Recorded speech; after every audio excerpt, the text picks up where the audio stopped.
Hi നമസ്കാരം എല്ലാ കൂട്ടുകാർക്കും പുതിയ വീഡിയോയിലേക്ക് സ്വാഗതം. അപ്പോൾ നമ്മുടെ ഇന്നത്തെ വീഡിയോ എന്ന് പറഞ്ഞാൽ ഒരു ചെറിയ വിളവെടുപ്പാണ് കേട്ടോ. അപ്പോൾ നമ്മുടെ വീടിൻ്റെ താഴ്ഭാഗത്ത് ഒരു കൈത്തോട്ടുണ്ട്. അപ്പോൾ അതിൻ്റെ സൈഡിൽ കൂടെ ഞാൻ കുറച്ച് ശീമച്ചേമ്പ് ചീരച്ചേമ്പൊക്കെ നട്ടിട്ടുണ്ടായിരുന്നേ. അപ്പോൾ ഇത് നട്ടത് ചാക്കിൽ കരിയില മാത്രം നിറച്ചിട്ടാണ് നട്ടിരുന്നത്.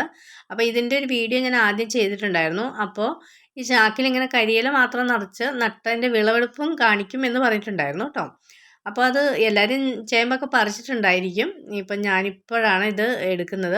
ഇതിനകത്ത് എന്തുമാത്രം ഉണ്ടെന്നോ ഒന്നും എനിക്കറിയില്ല. അതായത് നട്ട് പോയ ശേഷം അതിന് വളം നൽകാനോ ഒന്നും തന്നെ ഇട്ടിട്ടുണ്ടായിരുന്നില്ല അതിനകത്തേക്ക്. അതെന്താണെന്ന് വെച്ച് കഴിഞ്ഞിട്ടുണ്ടെങ്കിൽ നമ്മൾ ആ തോട്ടിലേക്ക് ഇറങ്ങുന്നിടത്തൊരു പാറയാണ്. അപ്പോൾ ഇത്രയും മഴയായിരുന്നല്ലോ. മഴയുള്ള സമയത്തൊക്കെ വഴുക്കലായതുകൊണ്ട് ഞാനിതിന് അങ്ങോട്ട് ഇറങ്ങി വന്നിട്ടേ ഉണ്ടായിരുന്നില്ല. അപ്പോൾ എന്തായാലും അത് നോക്കട്ടെ, ഒരെണ്ണം അത് വീഡിയോ കാണിക്കുന്നു പറഞ്ഞുകൊണ്ട് മാത്രം ഞാനത് ചെയ്യാമെന്ന് വിചാരിച്ചിട്ടാണ്. എന്തായാലും ഉണ്ടല്ലോ, നമ്മൾ ഈ കരിയില ആയിട്ട് അങ്ങനെ ചെയ്ത് കഴിഞ്ഞിട്ടുണ്ടെങ്കിൽ നമുക്ക് നല്ലൊരു ജൈവ കമ്പോസ്റ്റ് ഉണ്ടാകും എന്നുള്ളത് ഉറപ്പാണ്. അപ്പോൾ നമുക്ക് എനിക്ക് കുറച്ച് പയറൊക്കെ നടാനുണ്ട് ഇനി. അപ്പോൾ ഇപ്പോൾ ഈ ചാക്കിൽ കിട്ടിയിരിക്കുന്ന ആ കമ്പോസ്റ്റ് മതി അടിവളമായിട്ടൊക്കെ ഇട്ട് കൊടുക്കാനായിട്ട്. അതാണ് എനിക്ക് ഏറ്റവും ഇതിനകത്ത് പ്രയോജനം തോന്നിയിട്ടുള്ളത്. പിന്നെ നമ്മൾ കറി വയ്ക്കാനായിട്ട് ചീരച്ചേമ്പും കൂടെ അതിൻ്റെ സൈഡിൽ കൂടെ നട്ടു വെച്ചിട്ടുണ്ട്. അപ്പോൾ അത് നമ്മൾ ഇടയ്ക്ക് മുറിച്ചെടുക്കുന്നുണ്ടായിരുന്നു. അതിൽ നിന്ന് മുറിച്ചെടുത്തിട്ട് അതിൻ്റെ താള് കറി വെച്ചു, ഇലയൊക്കെ തോരനും വയ്ക്കുന്നുണ്ടായിരുന്നേ. അത് നന്നായിട്ട് വളർന്ന് വലുതായിട്ടുണ്ട്. മറ്റേ നമ്മുടെ ശീമച്ചേമ്പ് നട്ടത് അധികം വലുതായിട്ടൊന്നും ഉണ്ടായിരുന്നില്ല. വളമൊന്നും ചെയ്യാഞ്ഞത് കൊണ്ടായിരിക്കാം എന്ന് തോന്നുന്നു. പിന്നെ ഇനിയിപ്പോൾ എത്രമാത്രം കിട്ടിയാലും നമുക്കതൊരു പോരായ്മ എന്ന് പറയാൻ പറ്റില്ല. അതിനുവെച്ചാൽ തോടിൻ്റെ വക്കത്തായിട്ടാണ് നമ്മുടെ ഈ തോട്. ആ ചേമ്പ് നിൽക്കുന്ന ഭാഗത്തൊക്കെ വലിയ മഴ പെയ്യുമ്പോഴത്തേക്കും വെള്ളം കുത്തിയൊഴുകി പോകുന്ന സ്ഥലമാണ് കേട്ടോ. അപ്പോൾ നമുക്ക് കുറച്ച് ചാക്കിനകത്ത് കരിയില നിറച്ച ആ ഒരു ഇത് മാത്രമേ ഉണ്ടായിട്ടുള്ളൂ. അപ്പോൾ നമുക്ക് എത്രമാത്രം കിട്ടിയാലും അത് നല്ലത് എന്ന് മാത്രമാണല്ലോ പറയാൻ പറ്റുള്ളൂ. ഇന്നിപ്പോൾ ശരിക്കും ഒരു യാത്രയൊക്കെ കഴിഞ്ഞ് വന്നു, പനിയും പിടിച്ചിരുന്നു. ആ സമയമാണ് കേട്ടോ എനിക്ക് ശരിക്കും വീഡിയോ എടുക്കാനൊരു കണ്ടൻറ്റ് പോലും ഇല്ലാതെ ഞാൻ വിഷമിച്ചിരിക്കുമായിരുന്നു. അപ്പോഴാണ് ഞാനിത് കാണിച്ചേക്കാമെന്ന് കരുതിയിട്ട് അതിൻ്റെ ഒരു വീഡിയോ എടുക്കാനായിട്ട് വന്നത്.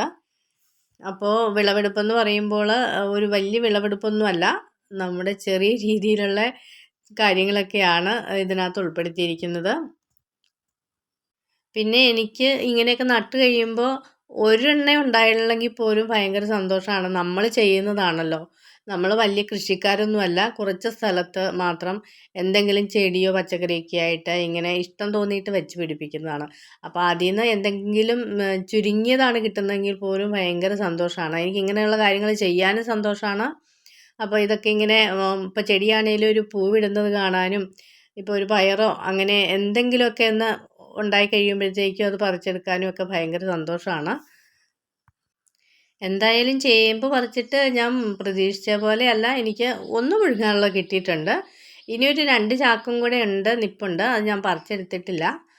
അപ്പോൾ എന്തായാലും എല്ലാം കൂടെ ചേർത്തിട്ട് ഒന്ന് മുഴുങ്ങാനുള്ള കിട്ടിയിട്ടുണ്ട്. ഇത് തടയാണ് കേട്ടോ കൂടുതലും. വിത്ത് കുറവാണ്, തടയാണ് വലുതായിട്ട് നിൽക്കുന്നത്.